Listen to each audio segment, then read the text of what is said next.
Because, you know, it's the center, and it can happen that we have problems to the second toe. So if you do, then we said I will use the midline to decide whether we're doing an abduction and adduction or medial lateral line. So I'm using my midline. So my second toe, this will be abduction, this will be adduction. Okay? The other thing about the toes, we said that the distal bone is concave. Okay? Of the MTP joints, we have distal bone concave.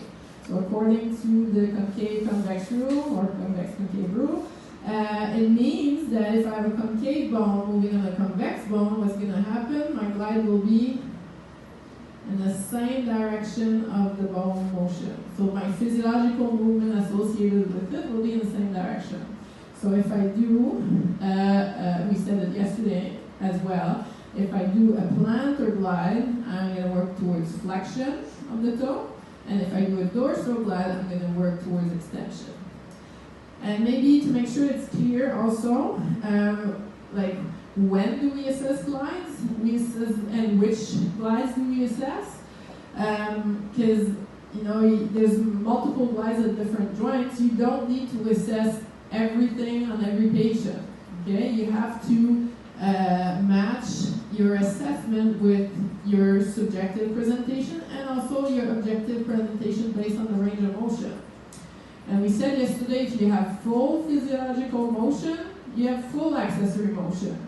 So if I assess the toe, the first MTP, and I saw, okay, flexion is full, extension is restricted, abduction and adduction are full, do I need to check all my glides?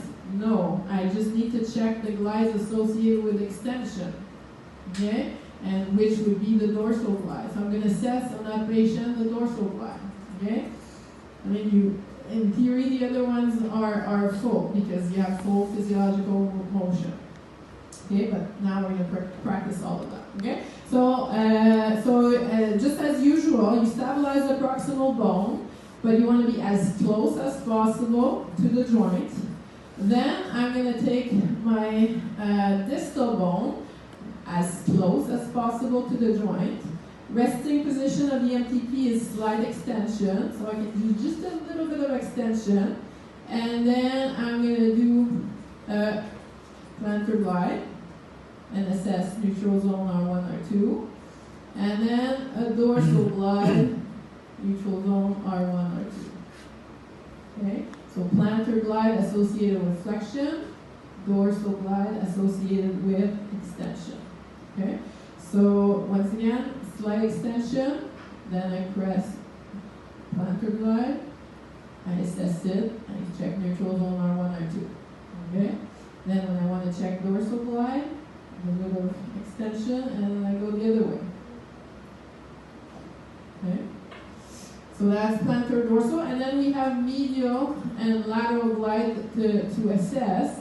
So for dorsal plantar, my hands are like on my distal bones. I have my thumbs and index finger on the anterior, the dorsal and plantar aspect of the bone. Now I'm going to switch them to the side.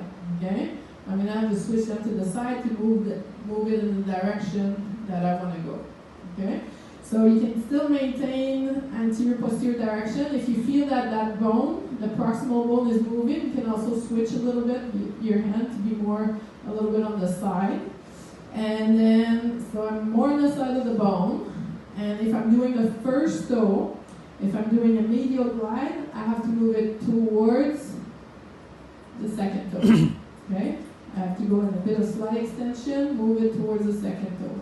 If I'm doing a lateral glide of my big toe on my first MTP, I'm going to move it away from the second toe.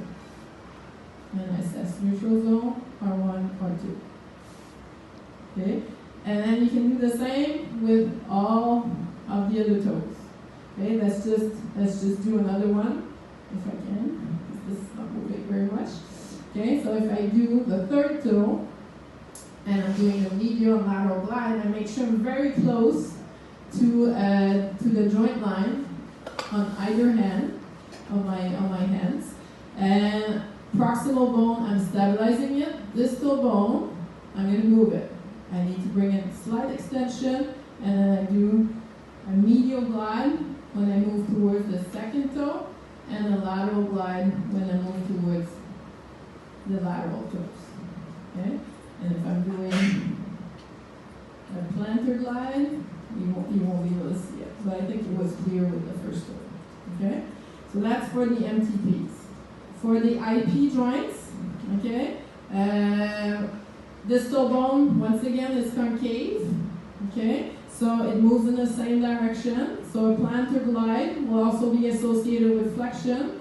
A dorsal glide will be associated with extension. It is a modified stellar joint, so it only has a 1 degree of freedom, flexion, extension. Okay, so I'm going to do my glide like this. Now the difference here is that the resting position is slightly different. Instead of being slight extension, it's slight flexion. Okay, so I'm stabilizing my proximal bone. I'm putting my fingers very close to the joint line on my distal bone. I'm going to induce just a slight flexion, and then I'm going to glide plantar direction. That says my neutral zone R1, R2, so that's my plantar glide. And then I'm going to move the opposite way for my dorsal glide. Neutral zone R1, R2. Any questions so far? Okay.